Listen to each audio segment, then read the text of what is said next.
Bismillahirrahmanirrahim. Assalamualaikum warahmatullahi wabarakatuh. Alhamdulillahirabbil alamin. Ahmadullaha hamdan syakirin hamdan na'imin hamdan yuafi ni'amahu wa yukafi'u mazidah. Ya Rabbana lakal hamdu kama yanbaghi li jalali wajhikal karim wa 'azimi sultanik. Asyhadu an la ilaha illallah wa asyhadu anna sayyidana Muhammadar Rasulullah. Allahumma salli ala sayyidina Muhammadin abdika wa rasulikan nabiyil ummi wa ala alihi wa sahbihi wa sallim taslima. Amma ba'du. Jamaah yang dirahmati oleh Allah Subhanahu wa taala, sebelum kita memulai, mari kita sama-sama membaca Al-Fatihah. Kita khususkan untuk penulis wasiat dan juga penulis penjelasan atas wasiat tersebut, yaitu Sayyid Muhammad dan Sayyid Abdul Aziz, dan juga untuk kita semuanya. Semoga Allah Subhanahu wa taala membukakan pintu ilmunya bagi kita, menganugerahkan ma'rifatnya bagi kita, dan memberikan keistiqomahan kepada kita untuk berjalan di atas jalur Rasulullah sallallahu alaihi wasallam. Ala hadhihi niyya wa bi kulli niyatin shalihah wa ila hadratin nabiyil mustafa sallallahu alaihi wa alihi wasallam. Al-Fatihah. A'udzu billahi minasyaitonir rajim. Bismillahirrahmanirrahim. Alhamdulillahirabbil alamin arrahmanir rahim maliki yaumiddin. Iyyaka na'budu wa iyyaka nasta'in ihdinas siratal mustaqim siratal ladzina an'amta 'alaihim ghairil maghdubi 'alaihim waladdallin. Amin. Dan sekali lagi kita membacakan Al-Fatihah, kita khususkan untuk saudara-saudara kita yang di Palestina, yang masih diuji oleh Allah Subhanahu wa taala dengan kezaliman dari orang-orang Yahudi dan orang-orang Zionis. Semoga Allah Subhanahu wa taala menurunkan pertolongannya kepada mereka, dan Allah menganugerahkan sifat lemah lembutnya bagi mereka, bagi saudara-saudara kita yang lemah di sana. Ala hadhihi ya wa bi kulli niyatin shalihah wa ila hadratin nabiyil mustafa sallallahu alaihi wa alihi wasallam. Al-Fatihah. A'udzu billahi minasyaitonir rajim. Bismillahirrahmanirrahim. Alhamdulillahirabbil alamin arrahmanir rahim maliki yaumiddin. Iyyaka na'budu wa iyyaka nasta'in ihdinas siratal mustaqim siratal ladzina an'amta 'alaihim ghairil maghdubi 'alaihim waladdallin. Amin. Jamaah yang dirahmati oleh Allah Subhanahu wa taala, pada kajian yang lalu kita telah membahas tentang ilmu, yaitu hendaklah seorang murid memiliki banyak ilmu.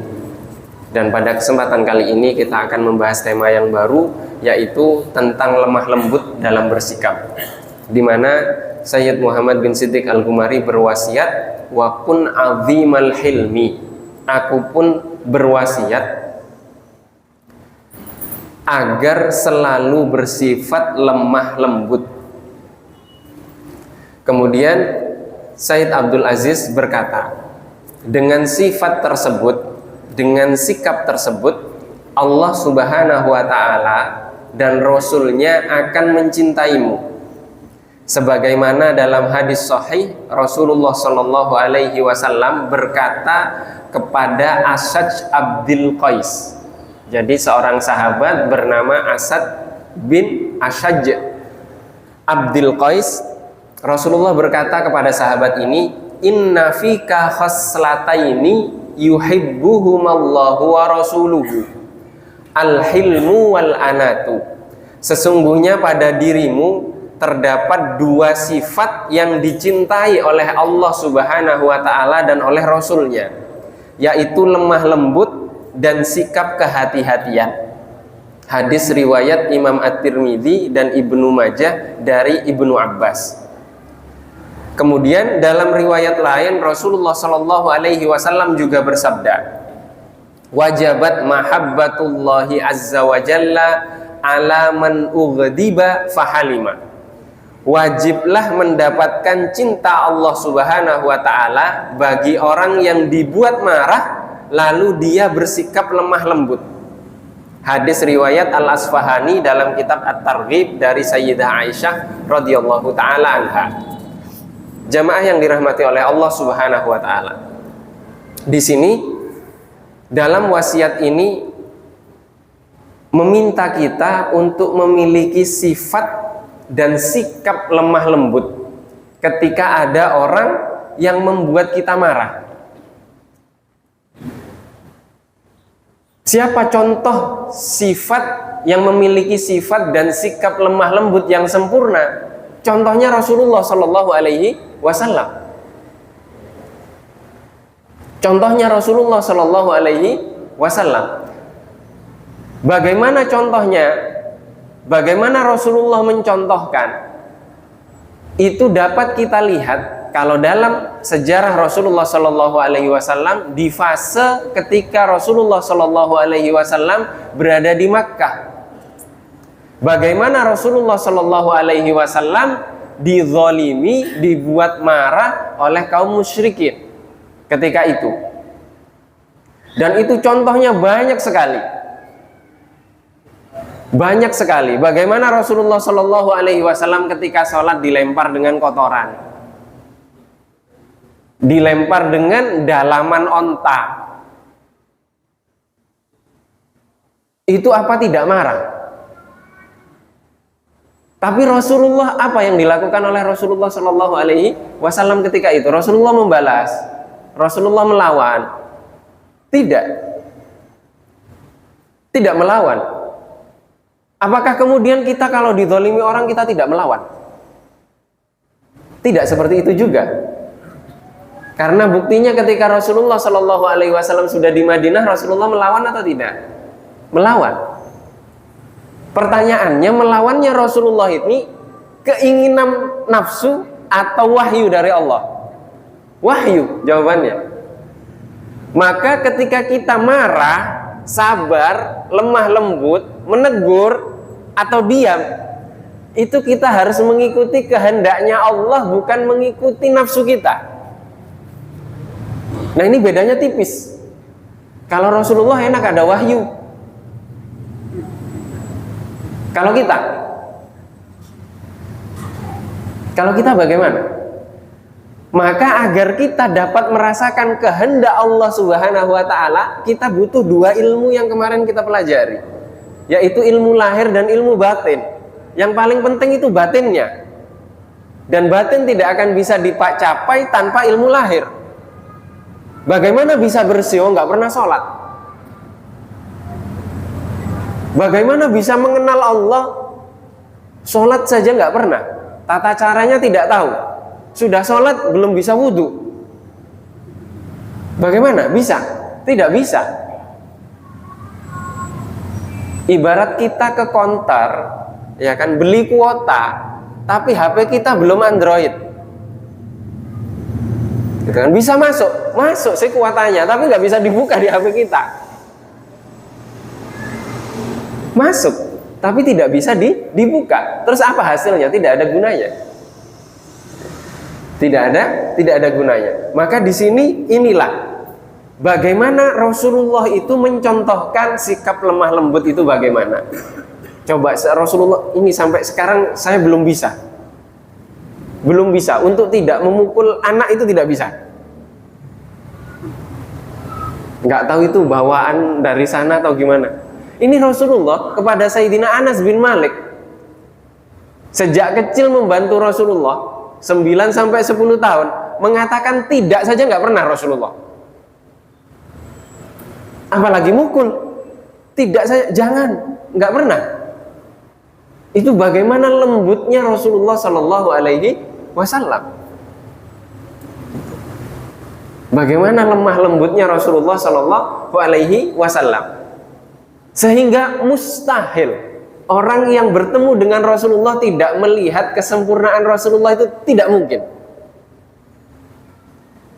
Tidak mungkin. Maka dalam hadis Sahih Bukhari itu ada namanya hadis Herkel. Hadis Herkel itu panjang, 2 halaman bolak-balik di Sahih Bukhari. Itu menceritakan pertemuan Abu Sufyan ketika berdagang dengan Heraklius, pemimpin Romawi ketika itu. Itu ditanya tentang Rasulullah, Abu Sufyan nggak bisa berbohong. Jadi mau menjelek-jelekkan Rasulullah itu tidak bisa. Memang Rasulullah itu sudah sempurna dari lahir. Tidak ada celah. Maka ketika ingin melihat kelemah lembutan, lihat Rasulullah Shallallahu Alaihi Wasallam. Mau lemah lembut apa? Lemah lembut jasmani atau rohani? Lemah lembut jasmani, kata sahabat, saya nggak pernah nyentuh tangan selembut tangannya Rasulullah. Lebih lembut dari sutra. Itu bagaimana? Apa yang bisa kita lakukan sekarang? Yang bisa kita lakukan adalah berjabat tangan dengan orang yang berjabat tangan dengan orang yang pernah berjabat tangan, sampai dengan sahabat berjabat tangan kepada Rasulullah Shallallahu Alaihi Wasallam. Itu loh, jabat tangan itu ada silsilahnya. Dalam ilmu hadis namanya musalsal bil musofahah, yaitu silsilah jabat tangan. Jadi kita jabat tangan ke guru kita ke gurunya lagi, sampai sahabat jabat tangan ke Rasulullah. Itu ada silsilahnya.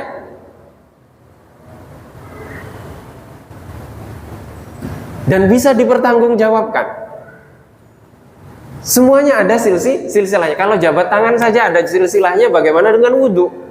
Bagaimana dengan sholat? Bagaimana dengan hal-hal yang lainnya? Ini kelemah lembutan Rasulullah Shallallahu Alaihi Wasallam. Kemudian di hadis yang terakhir, Rasulullah Shallallahu Alaihi Wasallam wajiblah mendapatkan cinta Allah Subhanahu Wa Taala bagi orang yang dibuat marah lalu bersikap lemah lembut. Bersikap lemah lembut. Coba bayangkan kalau di jalan kita, apalagi di Jakarta macetnya seperti ini. Potong sana, potong sini, berapa kali terjadi perkelahian, itu kan? Yang salah nggak mau ngaku salah, yang benar juga ngerasa benar terus. Kan mending yang waras ngalah, nggak usah urusan panjang kan? Keserempet sedikit udah saling memaafkan. Yang benar pun minta maaf nggak apa-apa daripada urusan panjang. Urusan panjang nggak masuk kantor, ribut, lapor begini begitu, nggak selesai. Jadi yang waras ngalah. Ini adalah sifat lemah lembut. Sifat lemah lembut. Jadi memberikan kelemah lembutan, menunjukkan kelemah lembutan, sehingga banyak para sahabat melihat Rasulullah Shallallahu Alaihi Wasallam itu lemah lembut dalam bersikap. Dan itu contohnya nanti bisa semakin didalami dalam kajian sejarah Rasulullah Shallallahu Alaihi Wasallam bersama Ustadz Hilmi Imami. Kemudian tema selanjutnya bersikap lapang dada. Syekh Muhammad bin Siddiq radhiyallahu taala anhu berkata, wasi'as sadri, dan aku pun berwasiat agar selalu berlapang dada. Kemudian Sayyid Abdul Aziz berkata, yaitu tidak merasa resah dan berkeluh kesah saat mendapati atau melihat perkara yang tidak disukai. Ini kalau di ayat Al-Quran disebutkan asa an takrahu syai'an wa huwa khairul lakum. Bisa jadi engkau membenci sesuatu sedangkan sesuatu yang engkau benci itu lebih baik bagimu. Wa asa an tuhibbu syai'an wa huwa syarrul lakum. Dan bisa jadi engkau mencintai sesuatu padahal yang engkau cintai itu lebih buruk bagimu atau untukmu. Sebab yang demikian jauh dari sifat sabar yang mestinya dimiliki seorang murid dalam rangka meneladani dan mengikuti akhlak Rasulullah Shallallahu Alaihi Wasallam. Adalah Rasulullah Shallallahu Alaihi Wasallam saat menghadapi cacian dari kaum musyrik selalu dengan dada yang sangat lapang, tidak membalasnya dengan perlakuan yang sama, sebab akhlak beliau adalah Al-Quran. Nah, ini akhlaknya Rasulullah itu Al-Quran. Artinya sebelum bersikap Rasulullah, wahyu turun. Akhirnya sikapnya Rasulullah sesuai dengan Al-Quran. Dan Allah Subhanahu wa Ta'ala telah memerintahkan dalam Al-Quran agar sabar dan berpaling dari kaum musyrik yang bodoh sebagaimana dalam firman-Nya. Wasbir wa ma sabruka illa billah wa la tahzan alaihim wa la taku fi dhaikim mimma yamkurun. Bersabarlah hai Muhammad, hai Rasulullah, dan tiadalah kesabaranmu itu melainkan dengan pertolongan Allah Subhanahu wa Ta'ala. Dan janganlah kamu bersedih hati terhadap kekafiran mereka, dan janganlah kamu bersempit dada terhadap apa yang mereka tipu dayakan. Al-Quran surat An-Nahl ayat 127. Maka wajib bagi seorang murid jika ingin wusul, ingin sampai kepada Allah Subhanahu wa taala agar meneladani Rasulullah Shallallahu alaihi wasallam. Bersifat lapang dada, bersifat sabar seperti sabarnya Rasulullah Shallallahu alaihi wasallam. Maka di sini ini cerminan bagaimana semestinya kita bercermin. Bercerminnya kepada siapa? Kepada Rasulullah. Bercerminnya itu kepada Rasulullah Shallallahu alaihi wasallam. Di sini dikatakan tidak merasa resah dan berkeluh kesah saat mendapati atau melihat perkara yang tidak disukai. Jadi tidak resah ketika mendapatkan musibah. Tidak resah ketika diuji oleh Allah Subhanahu wa taala. Tidak resah. Kenapa? Karena mustahil Allah menakdirkan sesuatu itu salah. Mustahil. Sehingga segala sesuatu yang terjadi, yang dilihat bukan kejadian itu, tapi yang dilihat adalah yang menakdirkan. Contoh, bekerja di kantor perusahaan, Rasulullah mengatakan profesional. Jadi mengerjakan sesuatu itu harus profesional. Maknanya seperti itu dalam sebuah hadis. Artinya ketika bekerja, dia memberikan alternatif dan kreativitas sehingga pekerjaan, tugasnya, perusahaannya, tempat dia bekerja maju pesat. Kalau niatnya melaksanakan perintah Allah atas amanah yang diberikan, yaitu harus memberikan, menanggung tanggungan keluarga sehingga dia harus bekerja. Kemudian umat Islam itu harus profesional, mengerjakannya dengan penuh tanggung jawab, bukan untuk mencari perhatian dari atasan. Maka dia akan mendapatkan dua-duanya, mendapatkan perhatian dari atasan, mendapatkan imbalan dari profesionalisme dia, tapi dia akan mendapatkan pahala juga dari Allah Subhanahu wa taala. Sehingga nilainya ibadah. Kalau ditarik ke masa Rasulullah, ada seorang sahabat berjihad, dikatakan dia syahid. Kata Rasulullah apa? Bukan, dia bukan syahid. Kenapa Rasulullah? Karena niat di hatinya agar disebut sebagai pemberani. Dan sekarang dia sudah disebut sebagai pemberani, pahlawan. Sudah selesai. Artinya yang dia inginkan sudah didapatkan atau belum? Sudah. Dapat julukan, dikenal orang sebagai pemberani, pahlawan, sudah selesai di dunia. Terus di akhirat mengharapkan pahala syahid? Tidak akan mendapatkan itu sesuai dengan niatnya. Kita tarik semuanya, duduk mengajar, menjadi imam, menjadi khatib, menjadi pengurus, menjadi apapun. Kalau niatnya lillahi ta'ala, berkah. Akan mendapatkan nikmat dunia, mendapatkan nikmat akhirat. Itu yang dicontohkan oleh Rasulullah Shallallahu alaihi wasallam. Sayyidah Aisyah pernah ditanya oleh Rasulullah, kamu mau apa dari dunia ini? Saya berikan semuanya, tapi saya ceraikan. Ditawari oleh Rasulullah, mau apa dari dunia? Kami berikan, tapi cerai dengan Rasulullah. Kalau cerai kan artinya sudah ditalak Rasulullah, di akhirat pun nggak jadi istrinya Rasulullah.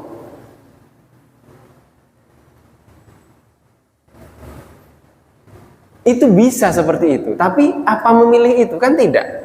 Pelepah pohon korma saja lebih memilih bersama Rasulullah di sorga daripada hidup lagi di dunia. Itu butuh kesabaran, itu contoh-contoh kesabaran. Jadi menjadi orang-orang yang dicintai oleh Rasulullah, dicintai oleh Allah Subhanahu wa taala, itu semuanya butuh proses. Itu tergantung cerminan hati kita.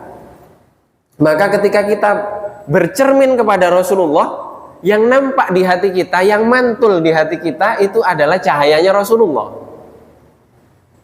Tapi kalau yang kita cerminkan di hati kita itu bukan Rasulullah, ya contohnya orang itu, contohnya ya dunia itu, contohnya itu dunia itu. Sehingga kemudian ketika kita bekerja, kita mendapatkan apa, kita tidak melihat nominal atau hasil usaha yang kita lakukan sehingga kemudian bernilai, itu bukan itu. Tapi kita harus melihat bagaimana proses rizki itu sampai kepada kita. Siapa yang menyampaikan? Yang menyampaikan itu Allah Subhanahu wa ta'ala melalui perantara. Sehingga Rasulullah Shallallahu Alaihi Wasallam mengatakan, man lam yashkurin nas lam yashkurillah. Barang siapa yang belum mengucapkan terima kasih kepada manusia, manusia di sini perantara rizkinya Allah, maka dia belum bersyukur kepada Allah Subhanahu wa ta'ala. Dapat rezeki, oh iya, ini kan dari Allah Subhanahu wa ta'ala, bukan dari kamu. Itu sombong namanya. Allah menakdirkan dia jadi perantara kita sampai rezeki itu ke kita, maka kita harus berterima kasih kepada perantara itu. Kalau seperti itu, kita melihat manusianya atau pencipta manusianya?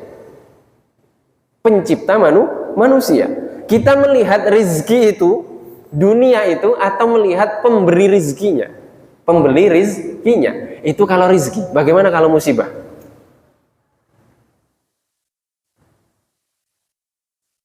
Kalau musibah juga demikian. Yang dilihat adalah siapa yang memberikan musibah itu.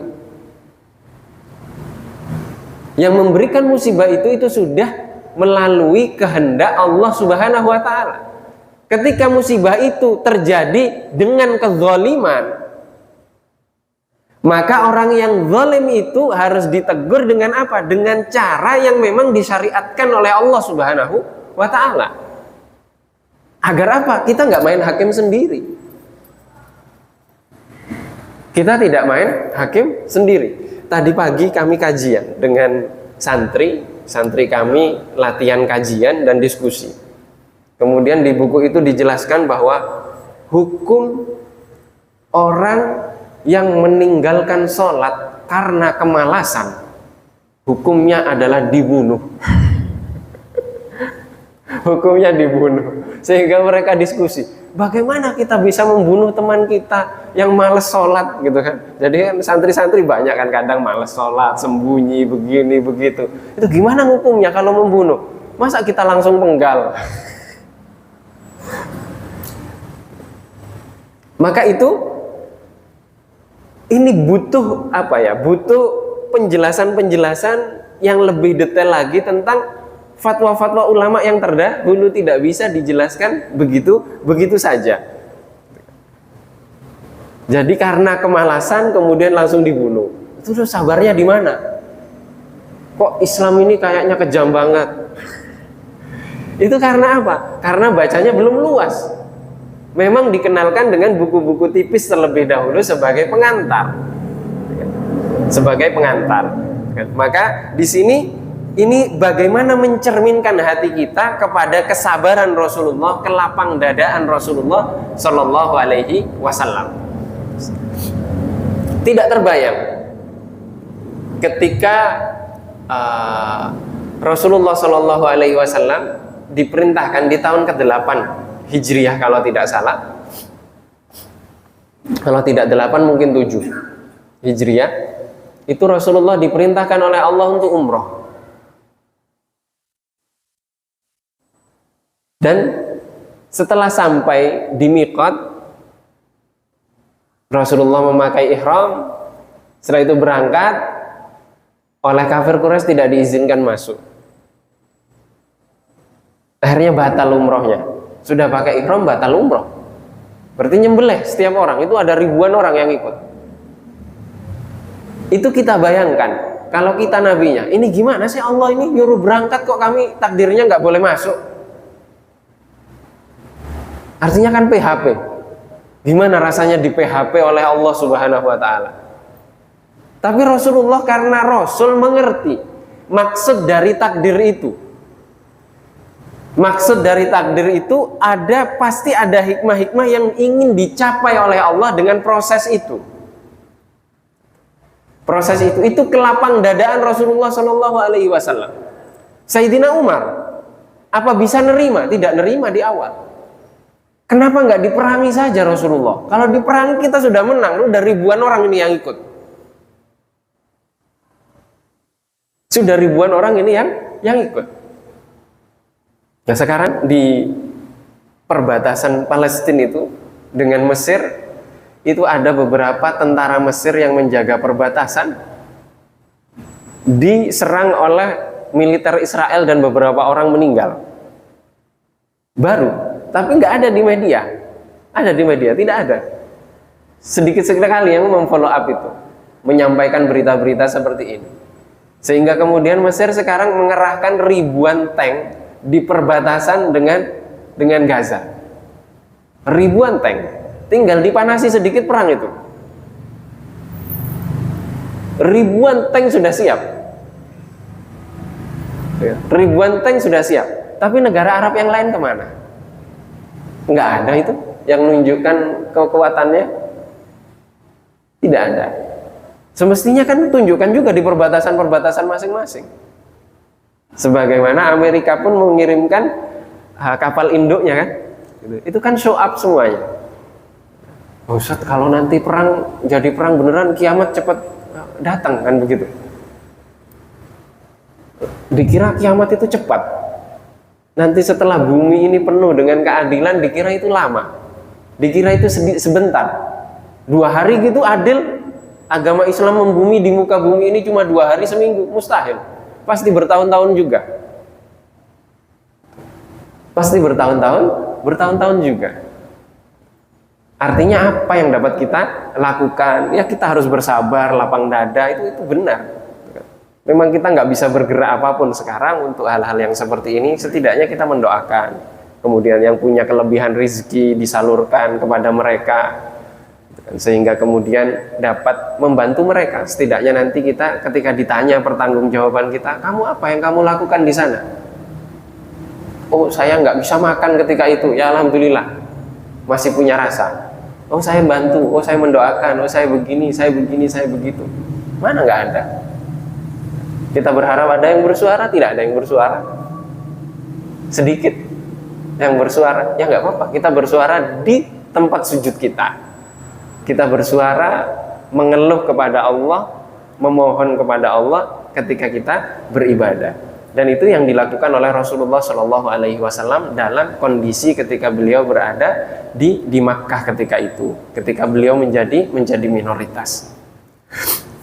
Jamaah yang dirahmati oleh Allah Subhanahu Wa Taala, ini wasiat kun wasi as-sadri, yaitu berlapang dada, sehingga kemudian melihat segala sesuatu itu bukan melihat sesuatu itu, tapi pencipta sesuatu tersebut. Sehingga para ulama, beberapa ulama ada yang mengatakan, ma ra'aitu syai'an illa ra'aitullaha aqrabu ilaihi minni.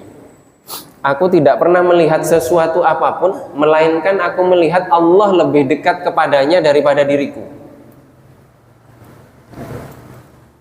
Melihat apapun yang dilihat Allah ya, penciptanya. Kalau seperti itu enak sekali, tapi kadang sulit. Kenapa sulit? Karena kita adalah manusia yang diberikan nafsu oleh Allah Subhanahu Wa Taala, dan kita harus berperang, dan berperangnya itu caranya ada 2, yaitu menggunakan akal dan hati. Hati lebih dominan. Akal kita itu dibimbing dengan ilmu, kemudian akal harus membisikkan ke hati. Nah hati ketika dibisiki itu tergantung dia menghadapnya ke siapa. Ketika menghadap ke Allah, mencontoh Rasulullah, bercermin kepada Rasulullah, maka akan menerima bisikan akal tersebut.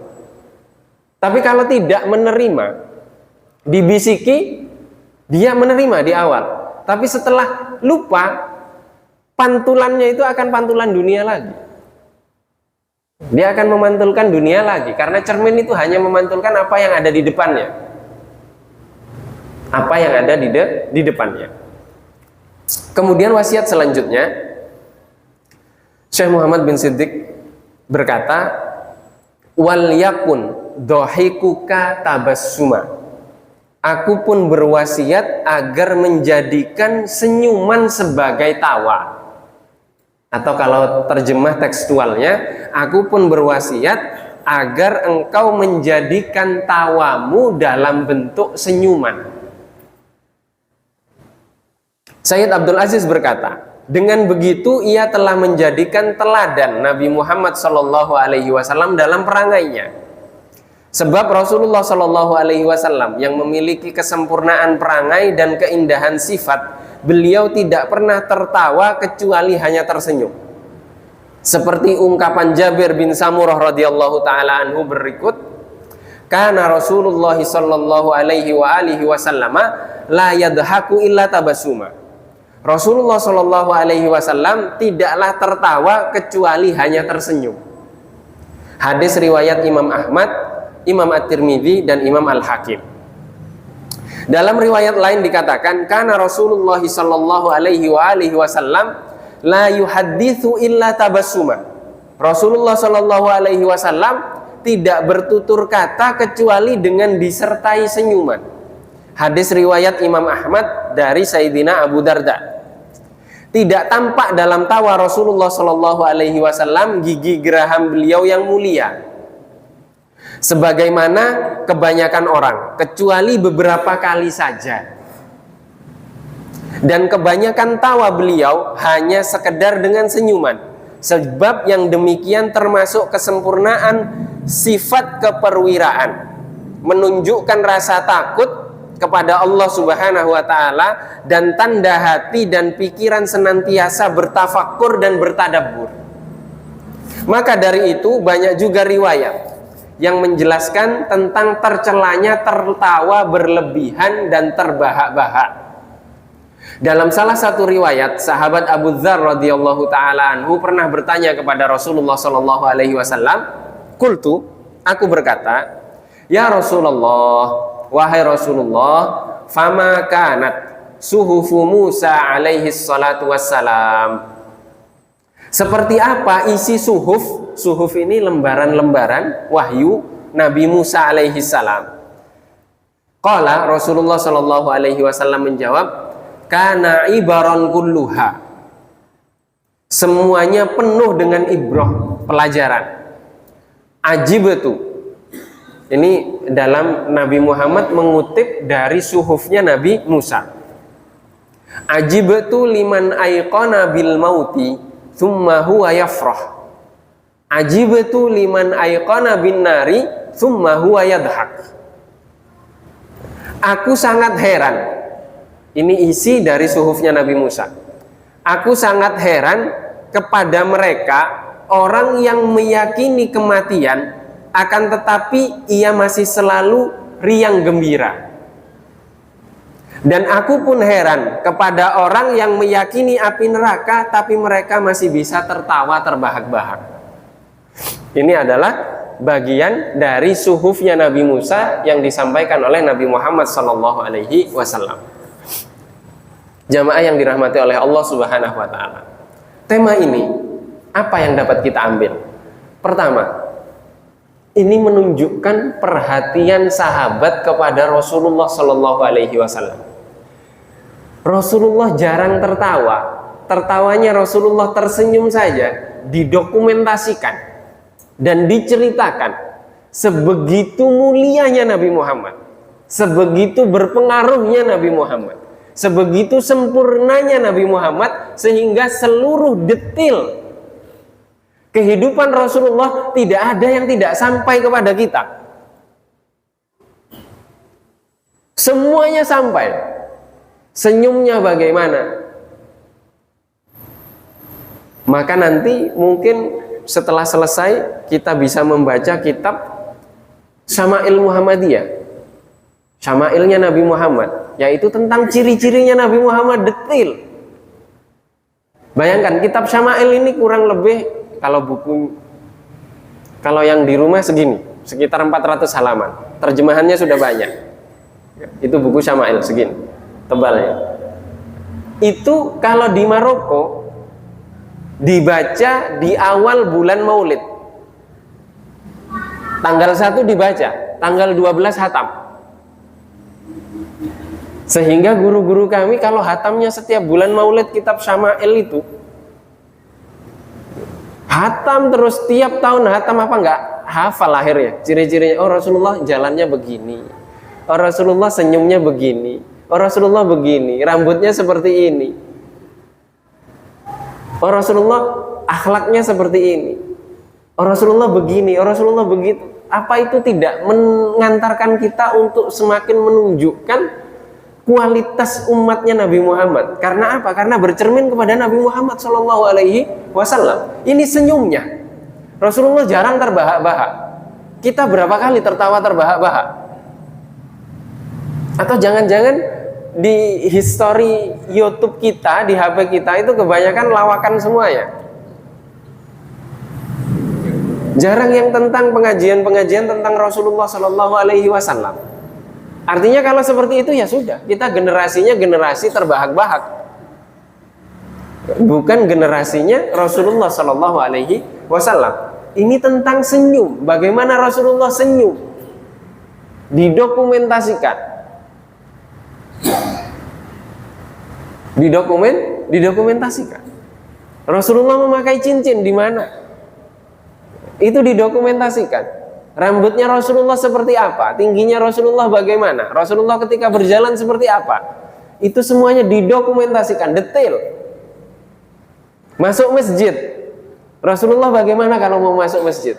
Kaki mana yang dilangkahkan terlebih dahulu? Bagaimana wudhunya Rasulullah SAW?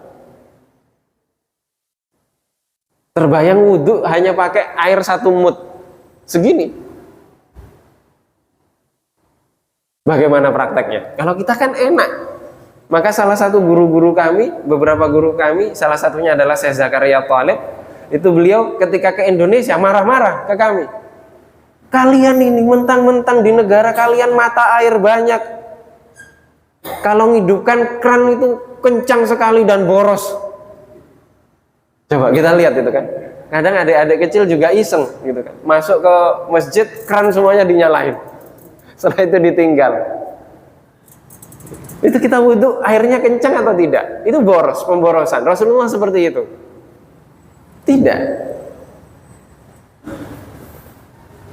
Tidak. Bagaimana wudhu dengan menggunakan air seperti ini? Kalau tidak diajarkan. Bisa kita wudhu, atau kita wudhu pakai spray saja, semprot-semprot. Sah atau tidak itu? Maka itu semuanya terdokumentasikan lengkap di dalam agama kita. Semua lini kehidupan sudah dibahas, termasuk Rasulullah SAW. Jadi kalau kita tidak ingin tertawa terbahak-bahak, niatkan awalnya mengikuti Rasulullah SAW. Ini mencontohkan kepada kita bahwa apa? Bahwa kesempurnaan perangai itu dicontohkan dengan tertawa diganti dengan senyuman. Boleh tidak tertawa? Boleh. Ini buktinya Rasulullah tidak tertawa kecuali beberapa kali saja. Artinya Rasulullah pernah tertawa. Pernah tertawa. Nah itu kita bayangkan siapa yang membuat Rasulullah tertawa. Kan bahagia sekali itu orang. Bisa membuat Rasulullah tertawa, artinya spesial itu yang bisa membuat Rasulullah tertawa, itu membuat Rasulullah bahagia. Wallahu wa rasuluhu a'lam. Ini yang dapat kita kaji pada kesempatan kali ini. Insya Allah pada kesempatan yang akan datang, jika masih ada usia yang tersisa, kita akan lanjutkan dengan wasiat dari Sayyid Muhammad, jadikanlah bertanya sebagai proses belajar, yaitu di halaman 42. Mohon maaf apabila ada kekurangan. Wabillahi taufiq wal hidayah wa ridha wal inayah. Wassalamualaikum warahmatullahi wabarakatuh.